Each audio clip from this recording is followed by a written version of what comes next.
자, 여러분 안녕하세요. 김동규 교수입니다.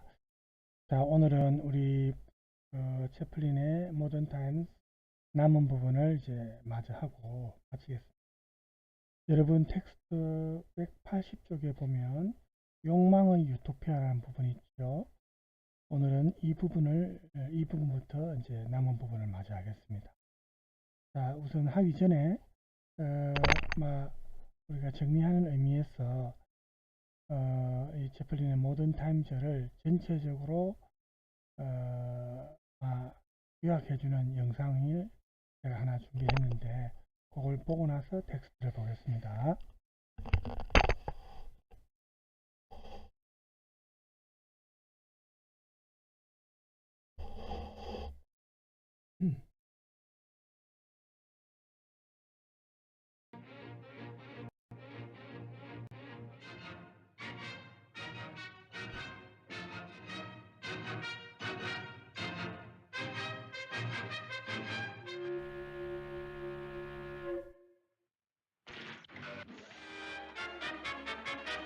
소리가 나오죠? 네.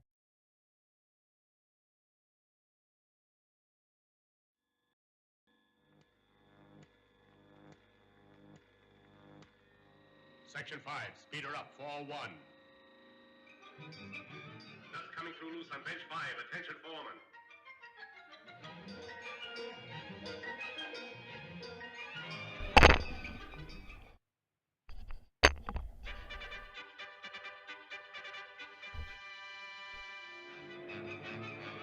점심시간인데 점심시간까지도 아끼기 위해서 이렇게 보십시오. 빈틈을 주지 않죠.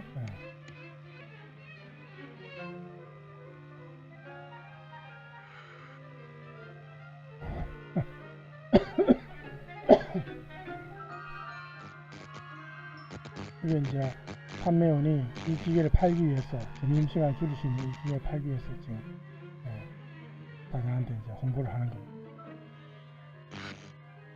세포가 튀었습니다.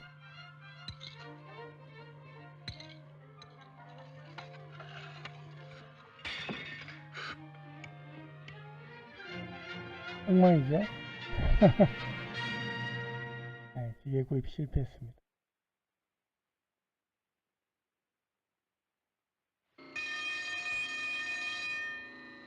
Section 5, give her the limit.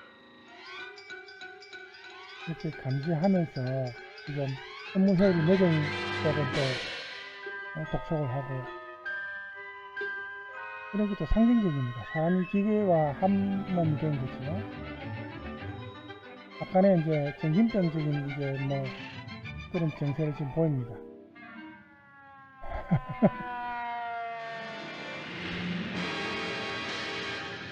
정신병원에 갑니다.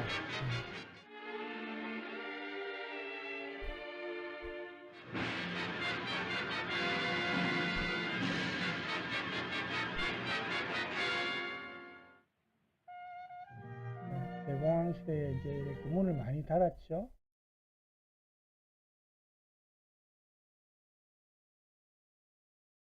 그 시위대의 무리가 있는데 여기에 자기도 섞입니다.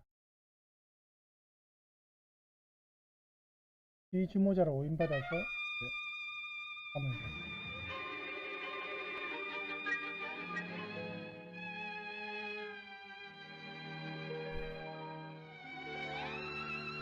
가족들에게 이제 바나나를 준비해서 나눠 먹고 있습니다.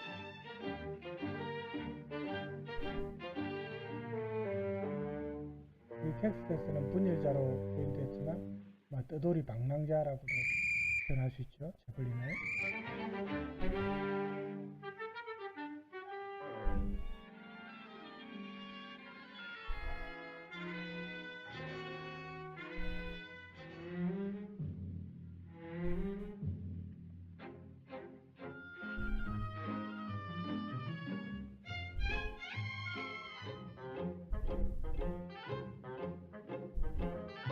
누가 뭐 마약인지 뭐 하여튼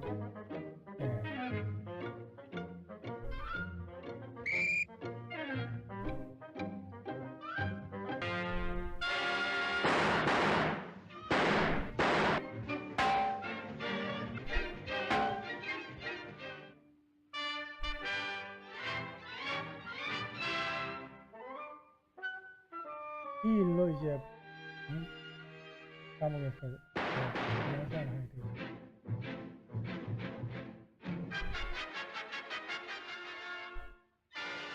이 소녀의 아버지입니다. 그렇죠?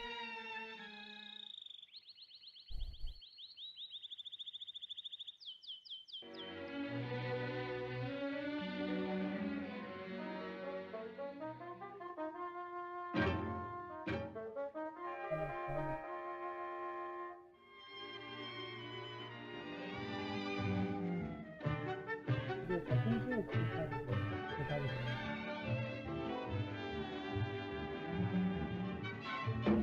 우리 가든 제대로 이해하지 하지만 항상 많습니다.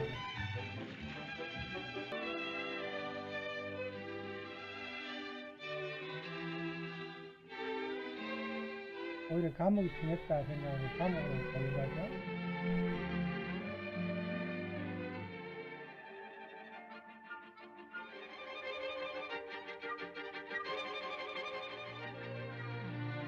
오히려 꼬머리가 채플린이 자기가 죄를 했죠.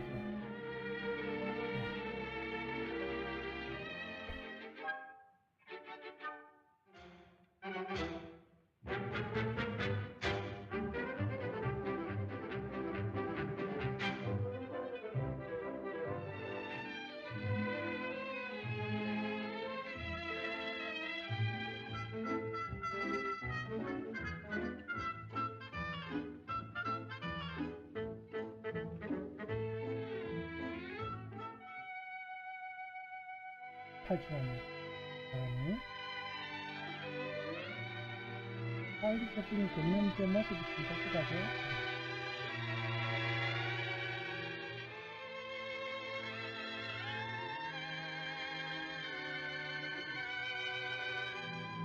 자기들도 저렇게 행복한 부분을 가졌다는 거죠. 근데 이 부분은 지금 환상은 아니고 그 사람들 집에 실제로 들어가서 그죠? 일시적이지만 그런 행복감을 누리려고 하는 아직은 이제 상상이네요. 백화점은 이제 경비로 없습니다.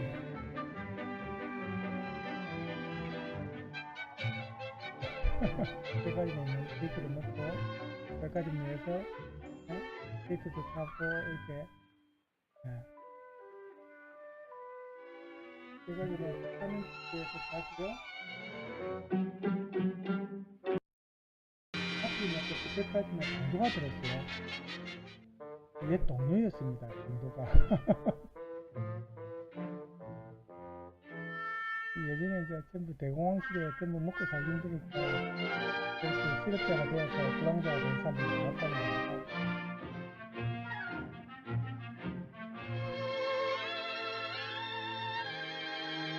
산을 지나가다 이제 자기 되는 안에 또 혼자를 마련했지만 너무 유치하지요? 일이?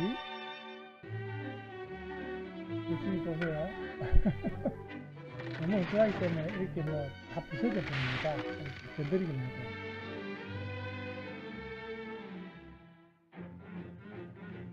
공장이 다시 재가동되었다는 거고, 저희가 연인을 위해서라도 저희가 다시 기회를 해가 먹고 살아야 되니까 마지막 처리를 해서 구성합니다.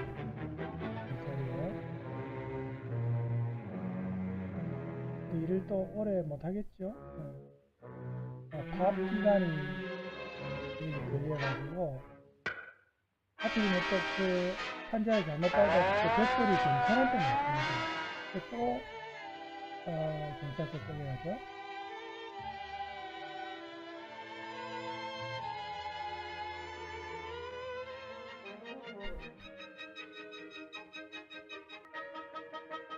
카페에 이제 소개해 주죠.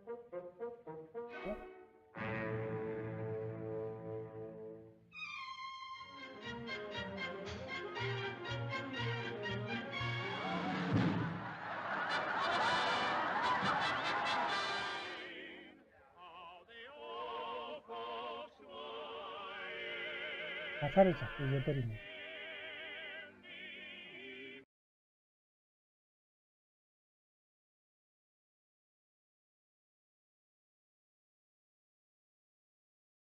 가사를 해야 되는데 가사가 기억이 안 나는 거예요.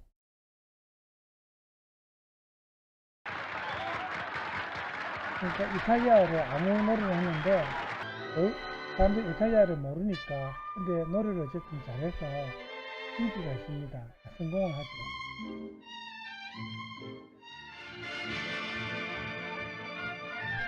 대변이 실패하려니까 두 사람이 다시 도망을 갔죠.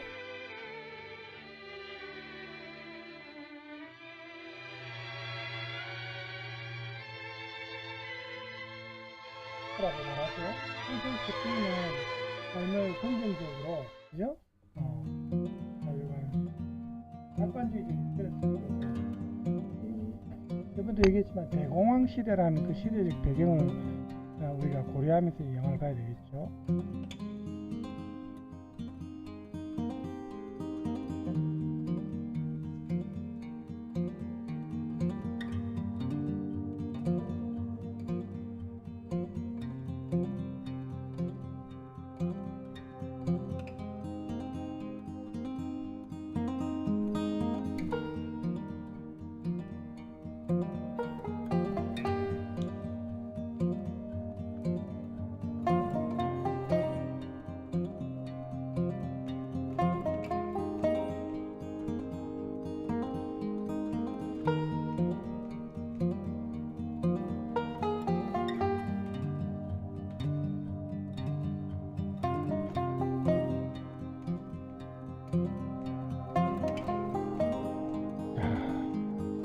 이렇게 웃으면서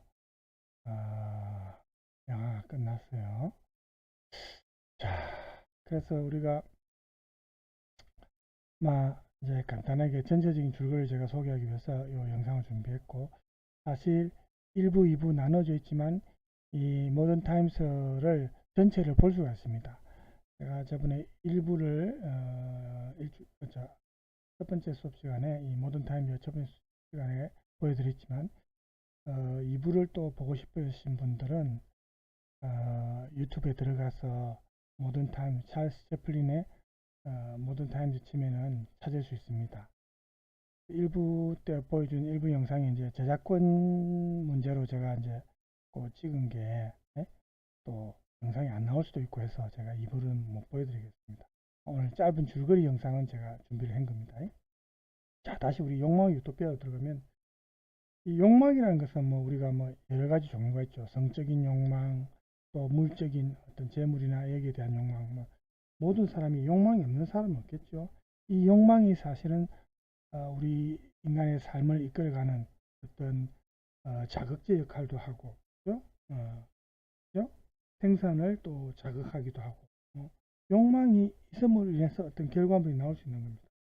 뭔가 욕망이 생산할 수 있게 자극제 역할을 하지 않습니까? 그죠? 이제 이렇게 현실적으로 또 우리가 자본주의 사회에서 살아갈 때 현실적으로 결국 생산하는 데 필요한 것이 우리 인간의 욕망, 욕구, 어떤 갈망 이런 게 그런 역할을 하는데, 이 욕망이 이렇게 뭔가를 생산하려는 의지라는 게 우리가 분명하다면은 그러면 무언가를 결국 생산해내야 되는데 그런데 현실적인 요소가 없는 현실적인 요소가 결여된 욕망은 환상입니다. 그죠? 이 모던 타임스에서 채플린과 연인의 욕망도 보면은 좀 환상이 많이 나오죠. 실제 현실에서 자기들이 성취할 수 없으니까 꿈이라도 꾸는 겁니다. 환상입니다. 그래서 우리가 이런 이제 현실과 환상이라는 두 가지 이제 모습들을 이 영화에서 많이 보게 되는데, 이제 환상과 같은 경우에 예를 들어서 경찰차에서 이렇게 탈출한 이 두 사람이 채플린과 그 소녀가 어느 집 앞에 앉아서 이제 또 꿈을 꾸는 환상이 있죠. 과일이 아까 우리 영상에도 나왔지만 과일이 달린 베란다에서 퇴근한 채플린이 소젖을 받고 또 그 연인은 저녁 식사를 준비하고 이게 이제 환상이겠죠. 꿈입니다. 현실이 아닌 허구입니다. 현실적인 요소가 결여되어 있는 거죠. 그래서 이 두 사람의 욕망은 이런 현실적인 요소가 결여되어 있기 때문에 환상을 만들어낸 겁니다. 그래서 이런 경우에 환상은 현실에서 없는 부분을 좀 부정적인 형태로 묘사하는 것이니까 좀 네거티브한 픽처, 좀 부정적인 어떤 장면, 부정적인 그림인데 보면은 이제 이 사람들의 즐거운 환상을 깨버리는 것도 주로 경찰들이 많이 그런 역할을 해요. 예, 경찰이 이제 자본주의를 대표하는 또 관리자나 권력자들을 대표하는 이제 역할을 하니까, 그죠?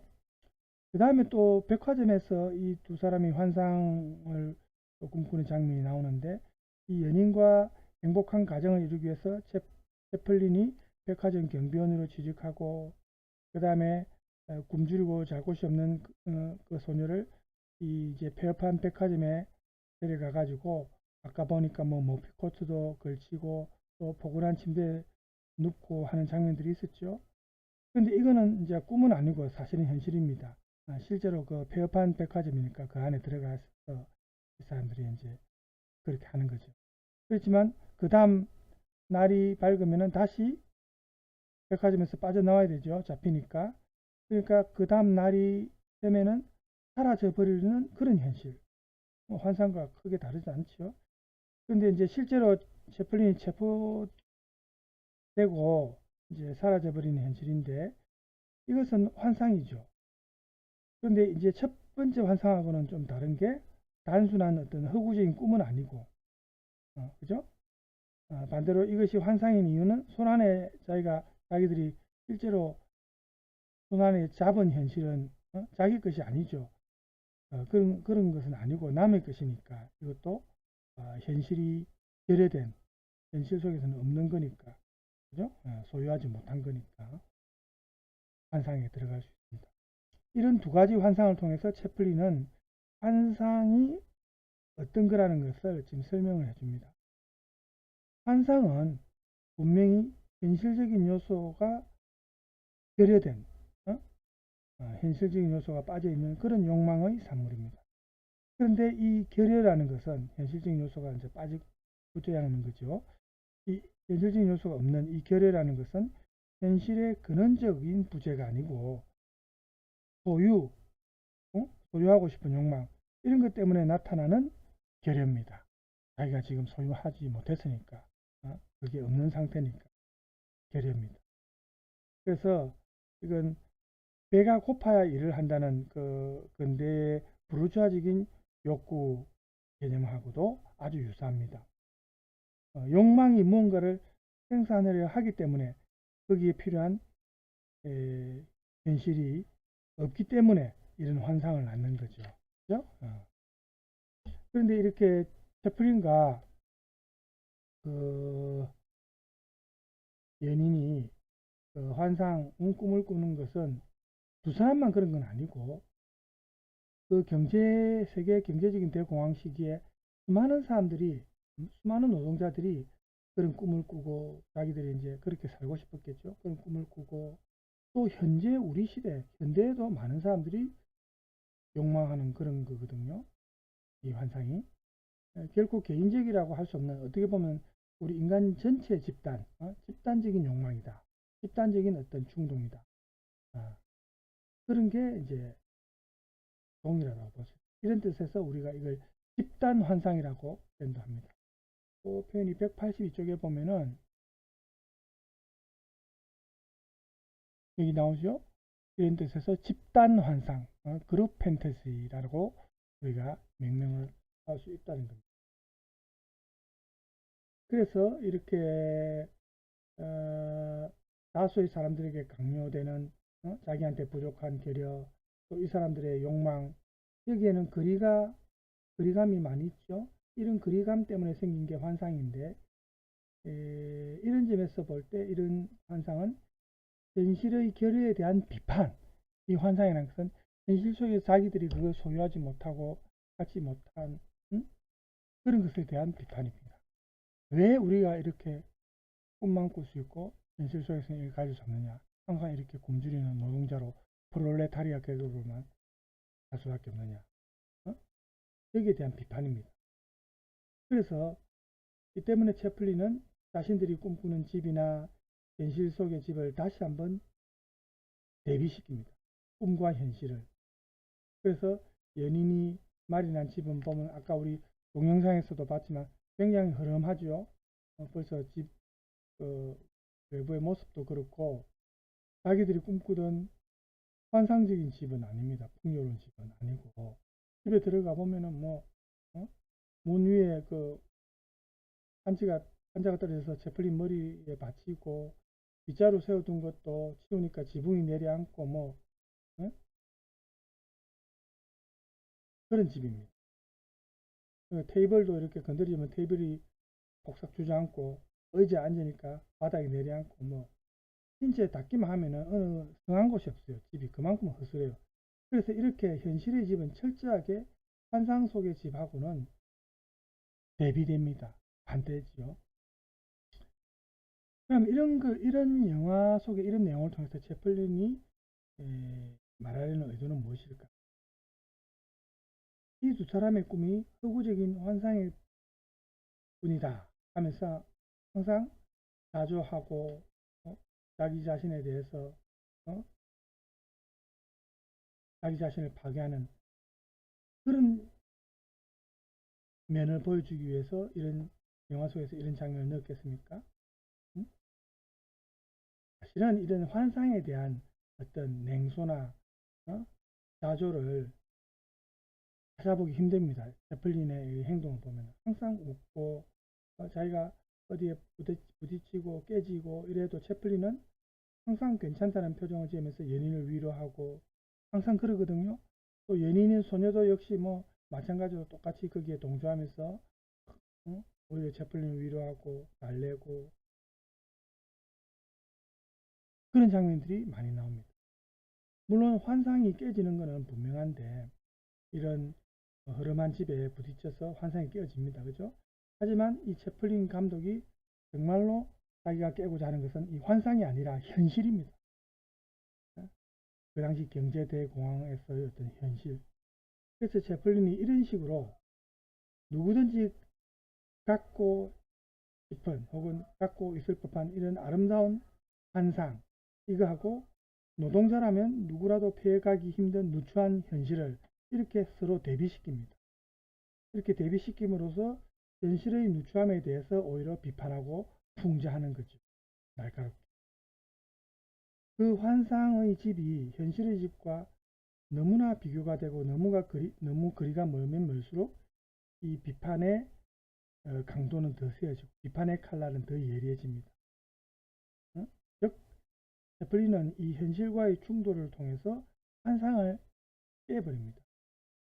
이렇게 환상을 깨므로써 사실 현실을 깨고자 하는 그런 어떤 의도가 이 영화에 담겨 있다. 이렇게 우리가 볼 수 있다는 거죠. 이런 점에서 채플린은 비판으로서의 어떤 유토피아, 환상에 들어가죠. 비판으로서 이 유토피아의 의미를 정확하게 이해하고 있다. 이렇게 우리가 볼 수 있습니다.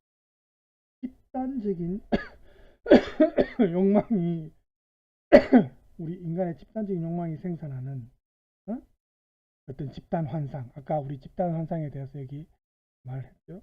많은 사람들이 공유하는 이 집단 환상, 이거는 사람들이 흔히 유토피아라고 이제 말해온 건데, 이것은 어디에도 현실 속에서는 없다. 그러니까 이제 환상이죠. 그렇지만 그것은 단지 허황된 꿈만 아닙니다. 오히려 이것은 현실에서 결여되어 있기 때문에, 없기 때문에 이 현실 속의 어떤 누추함, 여기에 대한 비판이다. 통렬한 비판이다. 이렇게 우리가 생각할 수 있는 겁니다. 유토피아는 우리 인간이 비참하고 비인간적인 상황에 처했을 때 현실로서 존재하는 것을 반박하고 비판하고 또 이걸 수정할 수 있게 해줍니다. 유토피아는 이 정의를 벗어난 현실 상황, 부당한 현실 상황을 측정할 수 있는 어떤 척도 역할을 하는 게 유토피아라는 거예요. 이제 블로흐가 한 말인데 유토피아의 의미라는 책에 나오거든요. 이 보면은 어디 있습니까? 여기 나오죠. 블로흐의 유토피아의 의미라는 책 323쪽에 나오는 내용입니다. 그렇죠? 여기 유토피아는 인간이 비참하고 비인간적인 상황에 처해 있을 때 현실로 존재하는 것을 반박하고 수정한다. 유토피아는 정의를 벗어난 현실 상황을 측정할 수 있는 척도다. 이렇게 블로그가 정의를 내렸습니다. 채플린이 잘 이렇게 영화 속에서 보여주고 있듯이 유토피아는 분명히 우리 인간의 의지 혹은 욕망 이거하고 실제 현실 간의 어떤 거리감, 어떤 차이에 의해서 만들어지는 게 유토피아입니다. 이런 점에서 볼 때 이런 환상의 세계라고 볼 수 있는 유토피아라는 것은 우리가 충분히 정복하지 못했던 그런 세계, 우리 노동자들이, 가난한 인간들이. 그래서 분명히 미래의 세계가 아닌 과거의 세계, 이렇게도 볼 수 있는데, 하지만 이것은 동시에 과거의 세계로부터 좀 더 나아가려는, 그죠? 희망이 담겨 있는 욕망을 포함하고 있다는 점에서 이 욕망과 현실의 거리감을 메우려는 그런 의지의 산물이 아닐까, 이런 생각도 우리가 할 수가 있습니다. 그래서 여기에서 우리가 니체의 어떤 관점을 또 빌려올 수 있는데요. 이 두 가지 유토피아를 구별할 필요가 있습니다. 하나는 우리 책에서 니체의 관점과 관련된 부분이 여기 나오죠. 니체의 관점. 하나는 욕망과 현실의 거리로 인해서 이 고통스러운 현실과 대비되는 이상적인 세계의 환상을, 그런 환상을 통해서 현실에서 벗어나려는 것입니다. 이제 욕망과 의지는 이 고통스러운 현실에서 해방된다는 것입니다. 이때 이 경우에 이제 현실과는 다른 이상적 세계를 그려내는데 몰두하게 되는데, 오히려 유토피아가 긍정적이고 긍정적인 그런 이미지로 이제 제시가 됩니다. 하지만 이것은 사실상 현실에는 없는 거죠. 현실 어디에도 없는 이상적인 그런 세계, 유토피아적인 세계가, 그리고 현실에는 없는 세계입니다. 자기들의 현실에는. 그래서 이런 유토피아적인 세계하고 실제 현실을 이제 이렇게 대비시킴으로써 현실 속의 고통이나 이런 거를 드러내 보여주죠. 그래서 현실에서 후퇴하려는 의지를 보여줄 뿐입니다. 따라서 여기에서 우리는 반대로 이 고통스러운 현실을 부정하려는 의지를 발견할 수 있을 뿐입니다. 이런 점에서 볼 때 이것은 니체의 의미에서 보면은 부정적인 권력 의지가 만들어내는 부정적인 유토피아 상입니다. 또 다른 하나는 뭘까요? 또 다른 하나는 욕망과 현실의 거리를 의지가 메움으로써 만들어지는 환상, 그런 환상으로서의 유토피아가 있습니다. 여기서 욕망이라는 것은 환상을 통해 현실로부터 떠나려 하지 않습니다. 반대로 이 환상을 통해 현실 속으로 되돌아가려 합니다. 그래서 이것은 이상적인 사회에 대한 그림을 그리는 것이 아니고 오히려 비참한 현실을 비판하는 부정적인 어떤 모습으로 나타납니다. 여기서 유토피아라는 것은 고통스러운 현실을 떠나서 발견할 수 있는 어떤 새로운 영토, 새로운 영토로 제시되기보다는 현실의 비참함을 비판할 수 있게 해주는 그런 토대가 됩니다. 여기서 환상은 차라리 현실에 대한 어떤 강렬한 비판이다, 이런 비판을 만들어낸다, 이렇게 볼 수 있는데, 하지만 이 현실의 비참함을 통해서 어떤 유토피아를 약속하기 위한 것이 아니고 그 비참한 현실을 바꿈으로써 어떤 개혁을 통해서 뭐 쿠데타든 자기들의 행동으로서 그 비참한 현실을 바꿔야만 욕망이 거리를 좁힐 수 있다. 그래서 선동하기 위한 그런 점에서 이것은 매우 현실적입니다. 그래서 우리는 그 부정적인 양상의 이면에 새로운 형태로 현실을 만들어내려는 현세적이고 긍정적인 어떤 의지가 있음을 발견할 수 있습니다. 이때 이 경우의 유토피아는 현존하는 것을 넘어서서 새로운 가치와 여기 나와 있죠. 새로운 현실을 창조하려는 긍정적 의지의 산물입니다. 긍정적인 의미의 유토피아입니다. 전세적인 유토피아입니다. 우리가 이 영화를 보면은 이 채플린의 환상이 깨어지기 위해서 있다는 걸 알 수 있어요. 이 영화를 쭉 보면 환상이 나중에 가면 깨어지거든요. 뭐 경찰을 통해서든 누구를 통해서든 환상이 깨어져 버립니다. 이렇게 채플린의 환상이 깨어지기 위해서 있다는 점에서 이상주의적인 환상은 아니죠. 그것과는 다릅니다. 이것은 현실의 어떤 고통, 이걸 보완하거나 이걸 잊어버리기 위해서 있는 것이 아니라 현실과 충돌하기 위해서 존재하는 겁니다. 현실과 충돌함으로써 환상과 대비되는 이 현실을 비판하기 위한 겁니다. 그런 점에서 이런 것은 긍정적이고 좀 현실적인 유토피아, 이거는 부정되고 깨어짐으로써만 작용할 수 있는, 영향을 미칠 수 있는 그런 환상이다. 이렇게 채플린의 영화 속의 모던 타임즈 속의 환상은 그런 역할을 하는 환상이다. 이렇게 우리가 정의를 내릴 수가 있겠습니다. 사랑과 욕망이라는 부분을 잠깐 또 볼까요? 이 글이 상당히 깁니다. 그렇지만 내용 자체는 괜찮죠. 문화 비평을 걸러서 뭐 양은 좀 많지만은 이 모던 타임즈라는 영화를 통해서 상당히 심오한 어떤 비판적인 글이, 비평이 전술되고 있는데, 남은 부분 오늘 마저 보도록 하겠습니다. 사랑과 욕망을 봅시다. 우리 보통 사랑은 욕망을 자극한다, 이런 말을 많이 하죠. 이 명제는 뭐 당연히 사람들이 수긍하는 명제입니다. 그런데 이 사랑이 자극하는 욕망이란 도대체 무엇일까? 이렇게 우리가 의문을 가질 수 있겠죠. 사랑하는 대상과 하나가 되려는 뭐 어떤 성적인 욕망 혹은 생물학적인 욕망, 뭐 이런 생각도 할 수 있고, 또 어머니나 연인 등으로부터 인정받고 싶어하는 욕망, 뭐 이런 생각도 할 수 있죠. 그런데 영화 속에 나오는 채플린의 대답은 조금 다르죠. 그것은 욕망이라는 무의식적인 의지의 생산적인 에너지를 오히려 정대시켜 가지고 이 욕망의 생산성을 자극한다고 볼 수 있습니다. 그리고 많이 다른 것은 이러한 욕망을 표상으로 바꾸지 않는다는 것. 표상으로는 겉으로 드러나는 모습이 표상이거든요.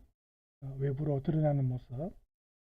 그래서 우리가 영화에서 보면 연인이 마련한 그 누추한 집에서 아침을 먹은 채플린이 신문을 보다가 공장이 재가동된다는 기사를 읽고 굉장히 기뻐서 소리를 지릅니다.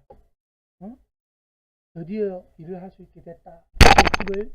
진짜 집을 마련할 수 있을 거예요. 뭐 이런 말을 합니다. 물론 우리가 이제 그 영화를 보면 이제 자막으로 우리가 볼 수 있는 거죠. 그래서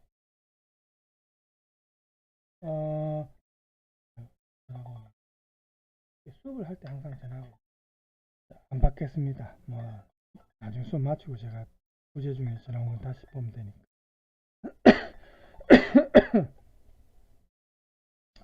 그래서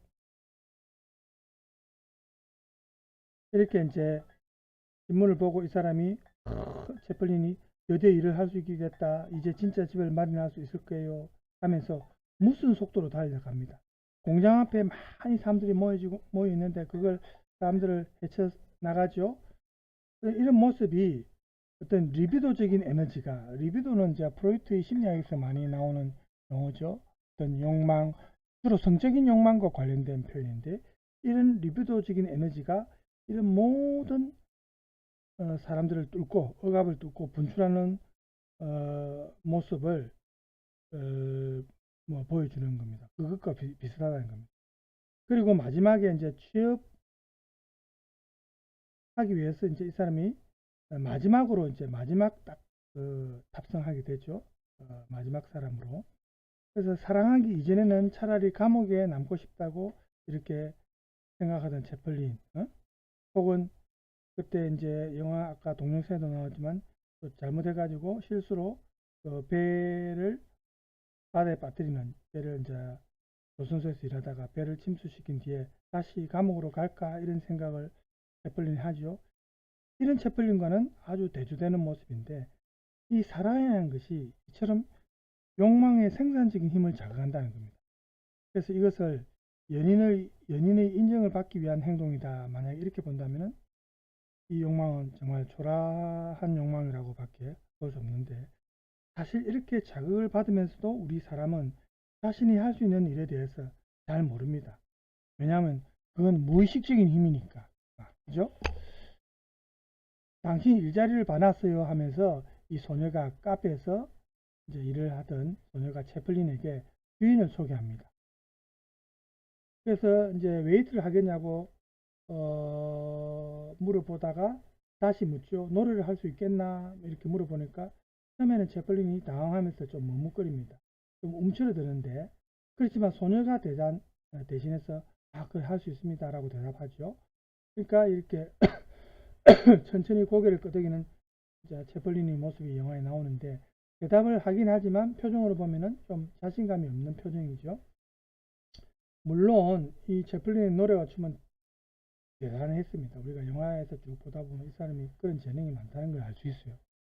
그렇지만 실제로 그걸 행하기 전에 채플린은 자기 자신이 그렇게 잘할 수 있다는 것에 대해서 아무것도 모르고 있습니다.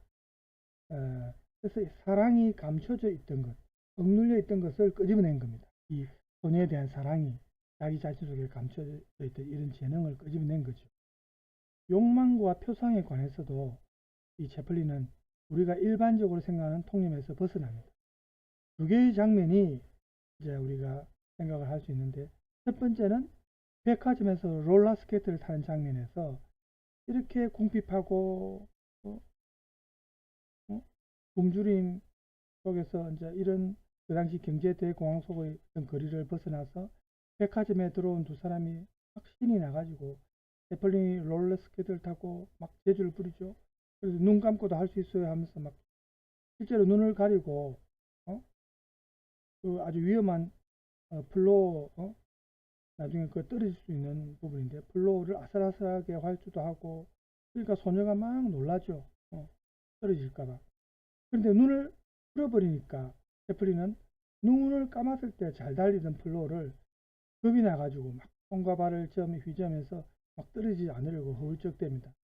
그럼 이건 뭡니까? 무언가를 본다는 것, 이게 표상이죠. 표상한다는 것입니다. 무언가를 본다는 것. 이것이 마치 욕망의 생기 있는 어떤 그 꿈에 오히려 방해 요인이 되는 겁니다. 욕망은 이렇게 표상으로 환원되지 않을 때, 즉 밖으로 드러나지 않고 오히려 그것과 대립합니다. 왜냐하면 이 표상이라는 것은 욕망의 어떤 분열적인 힘을, 분열한다는 것은 막 여기저기 생산할 수 있는 힘이죠. 이걸 오히려 억압하고 길들이는 게 표상입니다. 좀 어려운 말 같아도 곰곰이 생각해보면 이해 못할 표현은 아니죠. 두 번째는 카페에서 노래하는 장면인데, 이 소녀와 함께 춤과 노래를 연습하지만 가사가 잘 안 이어져요. 그래서 막 아까 동영상에도 나오지만 소녀가 그 소매에다가 가사도 적어주고 뭐 이렇게 하죠. 춤을 추다 보니까 그것도 뭐 잊어버리고 또 적어준 소매도 날아가 버리죠. 그래서 채플린이 당황하는데 반주는 계속 이어주고 사람들이 막 웅성대면서 야유하려고 하니까 이 소녀가 노래를 하세요, 가사에 신경 쓰지 말고 막 이런 말을 하죠. 그 가사에 신경 쓰지 말고 노래하라는 것도 사실은 웃기는 표현입니다. 가사 자체가 노래할 때 가사가 있어야 되는데, 그런데 이는 사실은 정확한 표현입니다. 왜냐하면 가사에 신경을 쓰다 보니까 노래하려는 에너지가 분출되지 못한 거예요. 이 자기가 잘 기억이 안 나는 가사를 자꾸 생각하려고 하다 보니까 노래가 오히려 분출이 안 된 거예요. 그러니까 표상에 매어버린 리비도다, 어떤 욕망이다, 이렇게 볼 수도 있습니다. 그래서 채플린은 소녀의 말대로 가사 신경 안 쓰고, 물론 가사 없이 노래를 부르는 건 아닙니다. 가사가 생각 안 나니까 막 아무 노래, 아무 가사, 이제 영어 대신에 막 이태리어로 합니다. 왜냐하면 그 관객들이 이태리어는 잘 못 알아들으니까 무슨 말 하는지 모를 거 아닙니까? 그래서 듣는 청중들이나 영화를 보는 관객이나 무슨 소리인지 모릅니다. 가사는.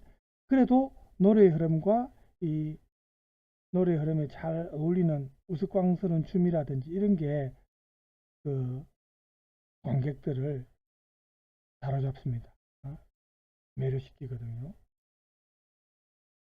우리도 팝송이나 이런 거 들을 때 노래 가사 모르면서도 그 노래 좋다 하면서 듣잖아요. 그죠? 그래서 대성공을 거둡니다. 오히려 정말로 이 채플린이 가사에 신경 쓰지 않고 그냥 막 노래를 해가지고 성공한 거예요. 여기서도 이 채플린은 욕망의 어떤 생산적 에너지, 우리 텍스트 187쪽에 볼까요? 채플린은 욕망의 생산적 에너지, 즉 리비도죠. 이거를 표상과 대립시킵니다. 오히려 표상을 거치지 않고 돌아감으로써, 우회함으로써 이 노래와 춤이 크게 성공한 것입니다. 이 사랑이 욕망을 자극하지만 그것은 표상을 통해서가 아니라 표상을 거치지 않고 직접적으로 욕망의 에너지에 작용하니까 이게 오히려 성공을 할 수 있었던 거죠. 그 다음에 이제 마지막 단락입니다. 단락은 아니고 마지막 이제 소제목이 나옵니다. 아직 기침이 또 아직까지 안 멈추네요. 분열자와 정신병. 우리가 이제 저번에도 표현했지만 자본주의는 분열적인 흐름이다. 그러니까 여기서 분열자라 해가지고 꼭 사람을 의미하는 게 아닙니다. 분열적인 흐름이다. 이게 분열자를 의미합니다. 그러니까 분열자라는 말도 잘 이해를 해야 됩니다. 요 밑에 각줄 보세요. 이 말이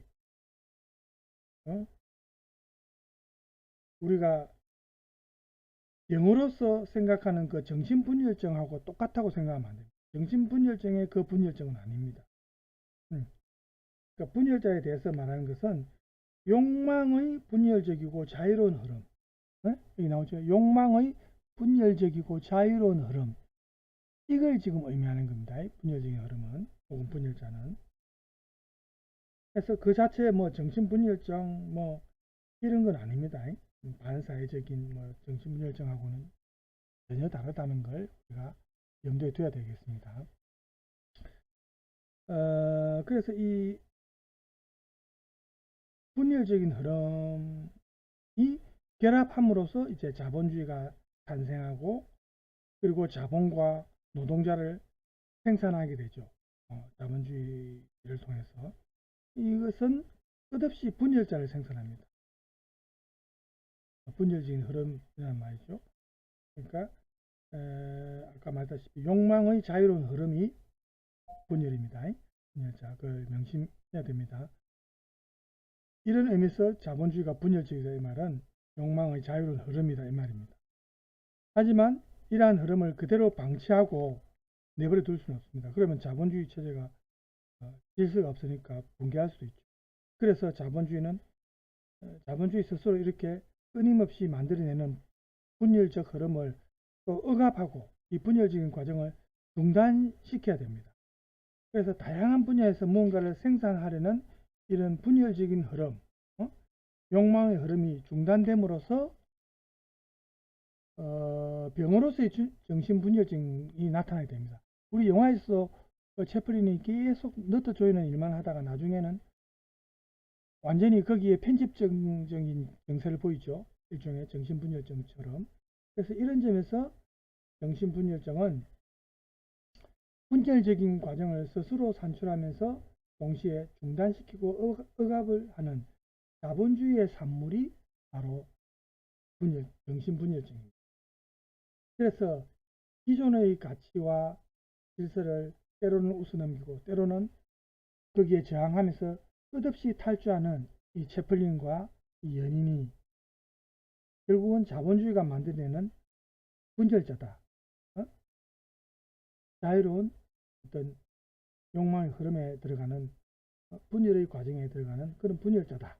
이렇게 볼 수 있습니다. 그래서 이 분열자라는 것이 결국 탈주하는 자다, 도망가는 자다 이렇게도 표현할 수 있는데 이 두 사람의 행로를 보면은 근대의 공간을 벗어나지는 못하지만 그렇다고 또 어떠한 근대적 공간에 사로잡히지도 않죠. 항상 벗어나고 탈주합니다. 거기에서 벗어나고 탈주합니다. 그래서 경찰과 법은 이 두 사람을 잡으려고 즉 이들의 분열적인 탈주 과정을 중단시키려고 계속해서 개입하고 억압하려고 하고 길들이려고 합니다. 이 소녀들의 아버지가 죽었을 때도 그 가족을 대신해서 이들을 맞는 것은 법, 경찰 혹은 수용소거든요.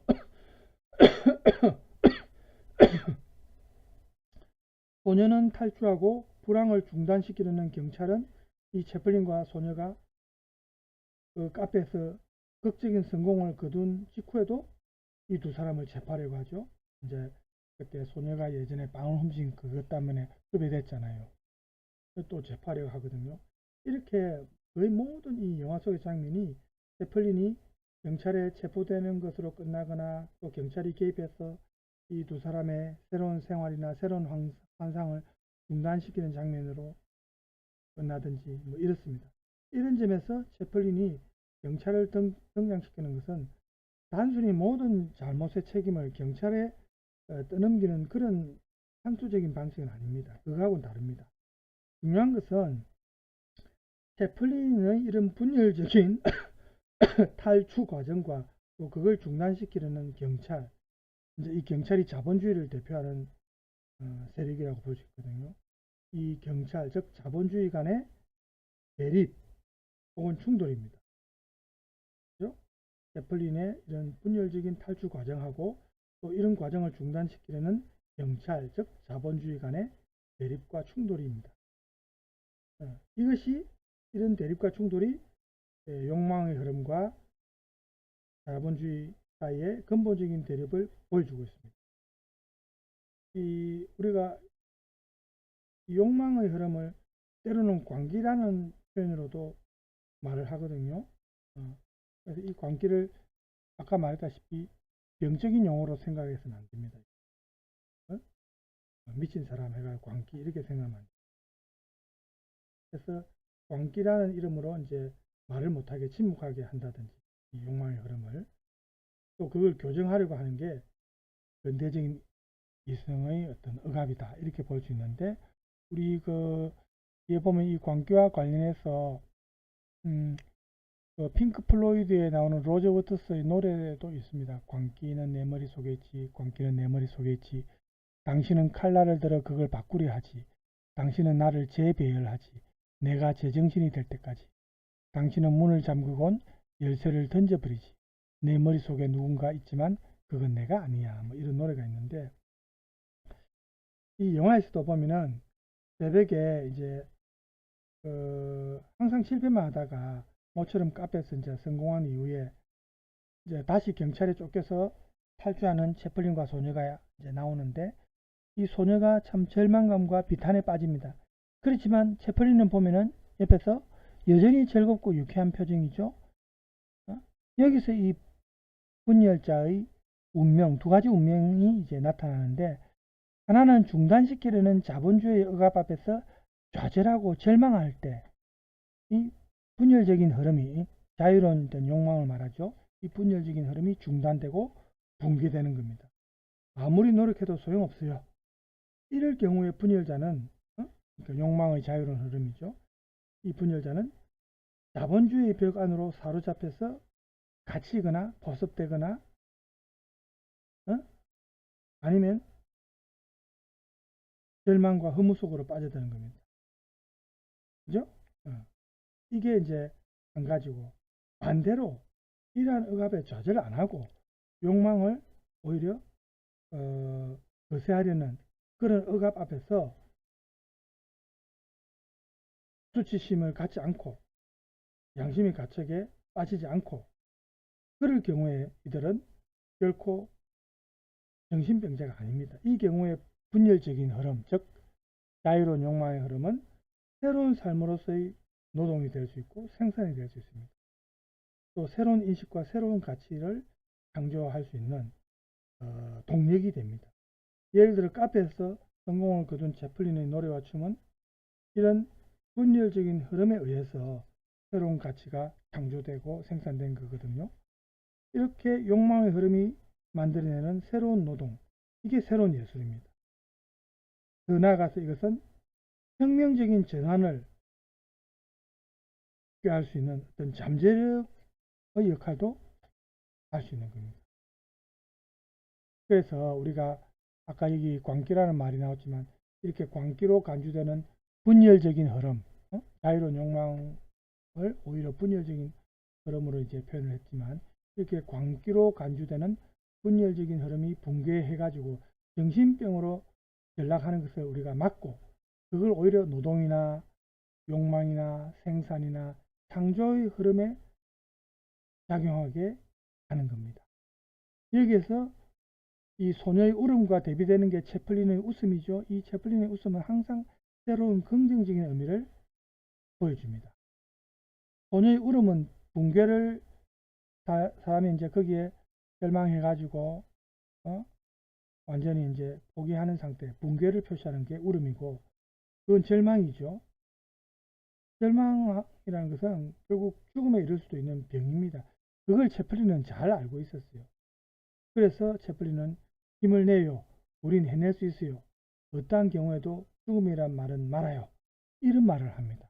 굉장히 긍정적인 에너지를 보여주는 게 채플린이거든요. 지금 우리 뒤에 보면은 여기 나오죠. 힘을 내요. 우린 해낼 수 있어요. 어떠한 경우에도 죽음이란 말은 말아요. 반면에 웃음은 오히려 강요되는 이런 중지, 이런 벽을 돌파할 수 있는 힘을 갖고 있는 게 웃음입니다. 그것은 창조의 웃음입니다. 채플린의 이 웃음이라는 것은 결국 소녀의 절망과 울음을 이제 그치게 하고 이 소녀를 다시 웃게 만들어줍니다. 이거는 분열자를 좌절 상태에서 구해주는 치료제 역할을 하죠. 그리고 새로운 어떤 탈주로의 욕망을 자극해주는 그런 역할을 합니다. 소녀는 이제 웃을 수 있습니다. 이 두 사람은 웃음과 유쾌함을 갖고 다시 길을 떠납니다. 우리 영화에서 마지막 장면 보면 두 사람이 뒷모습이 보이는데 웃는 모습을 두 사람이 웃으면서 뒤로 돌아서면서 새로운 길을 떠나죠. 그렇게 영화가 끝납니다. 그래서 우리가 이 모던 타임스와 관련해서 벌써 이제 세 번에 걸쳐서 나눠서 했습니다. 문화 비평과 관련된 글이었는데 여기 나와 있다시피 이진경 씨의 이진경의 필로 시네마라는 도서 출판 그린비에서 이제 나온 책인데 이 책의 134쪽에서 177쪽까지의 분량이 지금 문화 비평의 글로 여기에 실려 있어서 우리가 같이 쭉 읽으면서 또 약간 내용을 해석도 하고 자족도 달면서 지금까지 쭉 해왔습니다. 그래서 여러분들이 어쨌든 이런 창조적 사고와 글쓰기라는 관계에서처럼 이런 창조적인 사고 또 논리적인 글쓰기를 하기 위해서는 결국은 이렇게 다양한 책들을 우리가 읽고 섭렵하면서 다양한 사람들의 다양한 관점을 접해보고 그죠? 또 그 다음에 우리가 창조적 사고에 필요한 게 관찰하는 자세가 있죠. 그런 거를 이제 이론적인 어떤 내용들을 여러분들이 배울 때 그런 걸 항상 염두에 두면서 책을 읽어야 됩니다. 그리고 어떤 내용도 또 뭐 관찰할 때도 그런 자세를 또 명심하면서 이제 평소와는 다른 시각으로 또 볼 줄도 알아야 되고 이런 연습을 통해서 나중에 이제 글을 쓰는 거를 과제물로 제가 제시하겠지만 처음부터 뭐 좋은 글이 나오지는 않겠지만 연습 과정이 필요하니까 지금 이론과 관련된 부분은 여기까지가 끝입니다. 다음 이제 2부부터는 실전과 관련된 겁니다. 실전과 관련된 부분도 다양한 분야에서 여러분들이 접할 수 있는 좀 괜찮은 글들을 모아놨는데 그 내용들 읽으면서 내용들 여러분이 머릿속에 숙지하면 더 좋고요. 또 글을 쓸 때 그 내용 속에 나오는 어떤 문장이나 이런 것들을 좀 인상적인 문구 등도 여러분이 머리에 숙지하고 또 여러분들이 표현을 할 때 조금 그런 문장과 비슷하게 표현을 할 수 있으면 더 좋겠죠. 그래서 다음 시간부터는 실전편으로 들어가고 그 이후에는 과제도 이따가 부과할 예정입니다. 뭐 그렇다고 과제를 많이 주진 않습니다만 몇 개는 부과합니다. 여러분들이 제 이메일 주소 386kdj@naver.com입니다. 그 앞에 386kdj만 기억하면 됩니다. 숫자 386, 그 다음에 영어 소문자 kdj입니다. 이거는 뭐 공지나 또 다른 경로로 여러분한테 알려주겠지만 그 메일로 보내면 제가 과제를 받아 놓겠습니다. 자, 오늘 수업을 일단 여기서 마치고요. 여러분 남은 시간 유쾌하게 보내시기 바랍니다. 감사합니다.